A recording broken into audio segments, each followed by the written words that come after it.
I'm going to talk today about saving more, but not today. Tomorrow. I'm going to talk about Save More Tomorrow. It's a program that Richard Thaler from the University of Chicago and I devised maybe 15 years ago.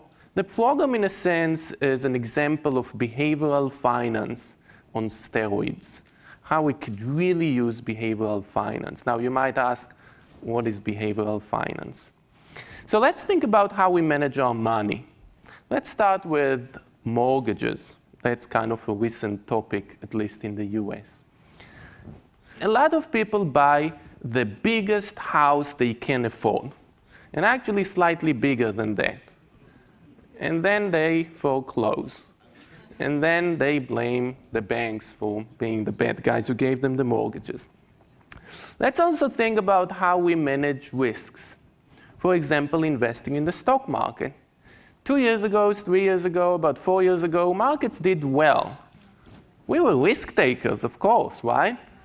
Then markets start sneeze and we're like, wow, these losses, they feel emotionally, they feel very different from what we actually thought about it when markets were going up. So we're probably not doing a great job when it comes to risk taking. How many of you have iPhones? Anyone? Wonderful. I would bet many more of you insure your iPhone. You're implicitly buying insurance by having an extended warranty. What if you lose your iPhone? What if you this? How many of you have kids? Anyone? Keep your hands up if you have sufficient life insurance. I see a lot of hands coming down. I would predict, if you're a representative sample, that many more of you insure your iPhones than your lives, even when you have kids. We're not doing that well when it comes to insurance. The average American household spends $1,000 a year on lotteries. And I know it sounds crazy. How many of you spend $1,000 a year on lotteries? No one. So that tells us that the people not in this room are spending more than $1,000 to get the average to $1,000. Low-income people spend a lot more than $1,000 on lotteries. So where does it take us? We're not doing a great job managing money. Behavioral finance is really a combination of psychology and economics, trying to understand the money mistakes people make. And I can keep standing here for the 12 minutes and 53 seconds that I have left and make fun of all sorts of ways we manage money. And at the end, you're going to ask, how can we help people? And that's what I really want to focus on today. How do we take an understanding of the money mistakes people make and then turning the behavioral challenges into behavioral solutions? And what I'm going to talk about today is Save More Tomorrow. I want to address the issue of savings. We have on the screen a representative sample of 100 Americans. And we're going to look at their saving behavior. First thing to notice is that half of them do not even have access to a 401k plan. They cannot make savings easy. They cannot have money go away from their paycheck into a 401k plan before they see it, before they can touch it. What about the remaining half of the people? Some of them elect not to save. They're just too lazy. They never get around to logging into a complicated website and doing 17 clicks to join the 401k plan. And then they have to decide how they're going to invest in their 52 choices, and they never heard about what is a money market fund, and they get overwhelmed and they just don't join. How many people end up saving through a 401k plan? 1/3 of Americans. 2/3 are not saving now. Are they saving enough? Take out those who say they save too little. 1 out of 10 are saving enough. 9 out of 10 either cannot save through their 401k plan, decide not to save or don't decide, or save too little. Do we think we have a problem of people saving too much? Let's look at that. We have one person, well, actually we're going to slice him in half because it's less than 1%. Roughly 0.5% of Americans feel that they save too much. What are we going to do about it? That's what I really want to focus on. We have to understand why people are not saving, and then we can hopefully flip the behavioral challenges into behavioral solutions, and then see how powerful it might be. So let me divert for a second as we're going to identify the problems, the challenges, the behavioral challenges that prevent people from saving. I'm going to divert and talk about bananas and chocolates. Suppose we had another wonderful TED event next week, and during the break there would be a snack and you could choose bananas or chocolates. How many of you think you would like to have bananas during this hypothetical TED event next week? Who would go for bananas? Wonderful. I predict scientifically 74% of you will go for bananas. Well, that's at least what one wonderful study predicted. And then count down the days and see what people ended up eating. The same people that imagined themselves eating the bananas ended up eating chocolates a week later. Self-control is not a problem in the future. It's only a problem now, when the chocolates is next to us. What does it have to do with retirement savings, this issue of immediate gratification, or as some economists call it, present bias? We think about saving, we know we should be saving, we'll do it next year, but today let us go and spend. Christmas is coming, we might as well buy a lot of gifts for everyone we know. So this issue of present bias causes us to think about saving but end up spending. Let me now talk about another behavioral obstacle to saving having to do with inertia, but again, a little diversion to the topic of organ donations. Wonderful study comparing different countries. We're going to look at two relatively similar countries, Germany and Austria. And in Germany, if you would like to donate your organs, God forbid something really bad happens to you, when you get your driving license or an ID, you check the box saying, I would like to donate my organs. Not many people like checking boxes. It takes effort. You need to think. 12% do. Austria, neighboring country, slightly similar, slightly different. What's the difference? Well, you still have choice. You will decide whether you want to donate your organs or not. But when you get your driving license, you check the box if you do not want to donate your organ. Nobody checks boxes. That's kind of too much effort. 1% check the box. The rest do nothing.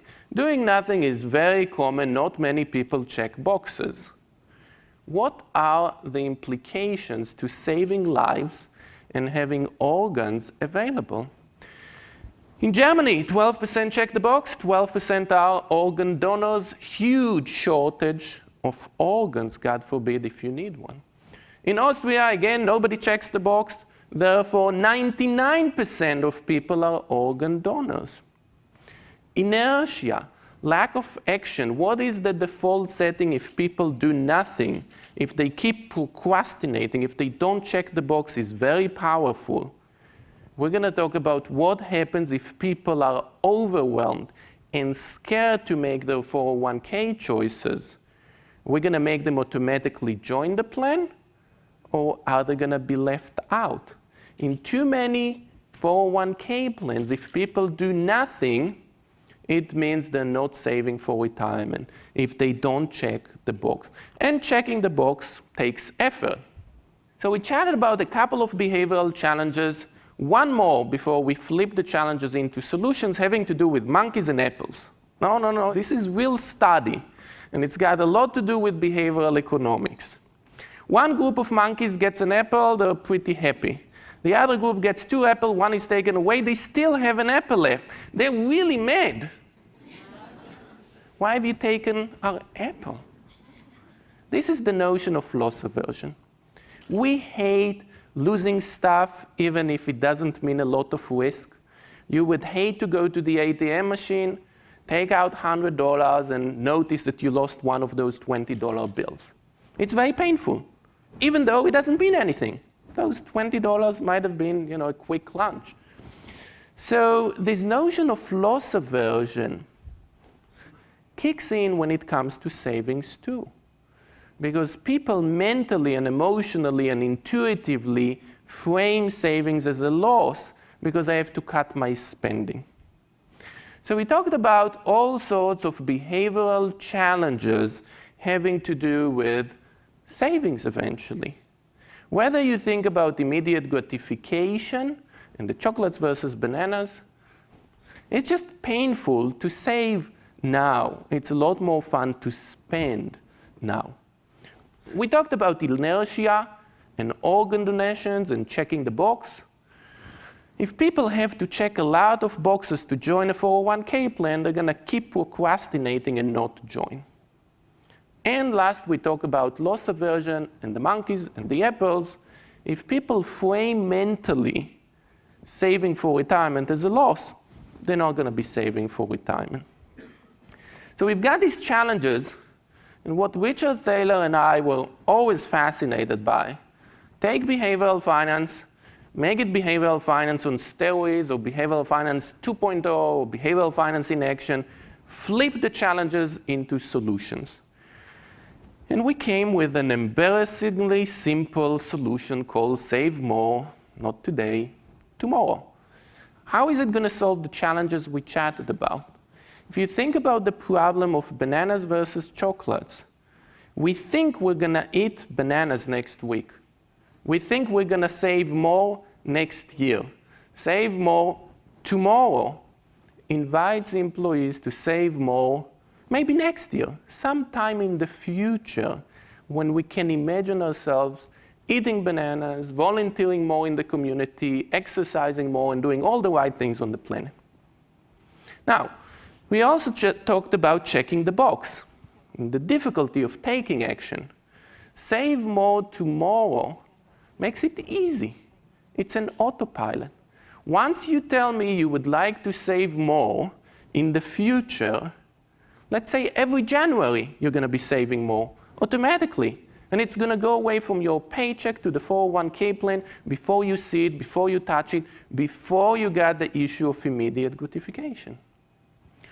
But what are we going to do about the monkeys and loss aversion? Next January comes and people might feel that if they save more, they have to spend less. That's painful. Well, maybe it shouldn't be just January. Maybe we should make people save more when they make more money. That way, when they make more money, when they get a pay raise, they don't have to cut their spendings. They take a little bit of the increase in their paycheck home and spend more, take a little bit of the increase and put it in the 401k plan. So that is the program. Embarrassingly simple, but as we're going to see, extremely powerful. We first implemented it, Richard Thaler and I, back in 1998. Mid-sized company in the Midwest, blue-collar employees struggling to pay their bills, repeatedly told us they cannot save more right away. Save more today is not an option. We invited them to save 3 percentage points more every time they get a pay raise. And here are the results.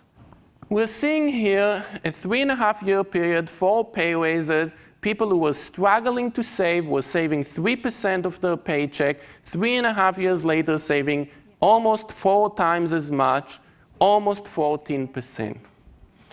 And there are shoes and bicycles and things on this chart because I don't want to just throw numbers in a vacuum. I want really to think about the fact that saving 4 times more is a huge difference in terms of the lifestyle that people will be able to afford. It's real. It's not just numbers on a piece of paper. Whereas with saving 3%, people might have to add nice sneakers so they could walk because they won't be able to afford anything else. When they save 14%, they might be able to maybe have nice dress shoes to walk to their car, to drive. This is real difference. By now, about 60% of the large companies actually have programs like this in place. It's been part of the Pension Protection Act, and needless to say that Thaler and I have been blessed to be part of this program and make a difference. Let me wrap with two key messages. One is behavioral finance is extremely powerful. This is just one example. Message two is there's still a lot to do. This is really the tip of the iceberg. If you think about people and mortgages and buying houses and then not being able to pay for it, we need to think about that. If you're thinking about people taking too much risk and not understanding how much risk they're taking or taking too little risk, we need to think about that. If you think about people spending $1,000 a year on lottery tickets, we need to think about that. The average, actually, the record is in Singapore. Average household spends $4,000 a year on lottery tickets. We've got a lot to do, a lot to solve. Also, in the retirement area, when it comes to what people do with their money after retirement. One last question. How many of you feel comfortable that as you're planning for retirement, you have a really solid plan when you're going to retire, when you're going to claim Social Security benefits, what lifestyle to expect, how much to spend every month so you're not going to run out of money? How many of you feel you have a solid plan for the future when it comes to post-retirement decisions? 1, 2, 3, 4. Less than 3% of a very sophisticated audience. Behavioral finance has a long way. There's a lot of opportunities to make it powerful again and again and again. Thank you.